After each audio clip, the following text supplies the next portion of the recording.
Sê gou vir my, hoekom dink jy, hoekom voel dit vir ons of verhoudings net so 'n bietjie meer druk ervaar as nou so nader aan 'n feestyd kom? Ek dink feestyd kom met 'n klomp druk. Daar's 'n klomp verwagtinge. Ons sien uit na die einde van die jaar. En dikwels deur die loop van die jaar is ons so besig om ons hou net aan om te sê is einde van die jaar, dan gaan ek rus. En dan ewe skielik kom ons moeg aan die einde van die jaar uit.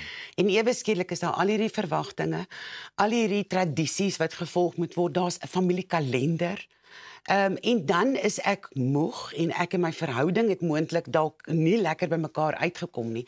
En dan kom ons by hierdie plek om nou te sê, is nou moet ons dit hanteer en al hierdie druk.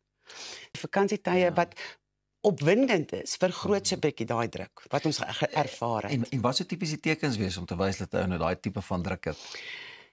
Dit begin gewoonlik 'n bietjie subtiel.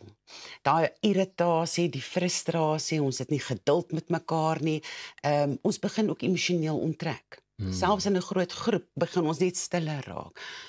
Een van die goed wat ons regtig begin sien is mense lag nie lekker saam meer nie. Ons verdra sekere goeters in plaas daarvan om dit te geniet. En daar's jou tekens om te sê is hier's iets nou, die spanning is besig om op te bou. Ja.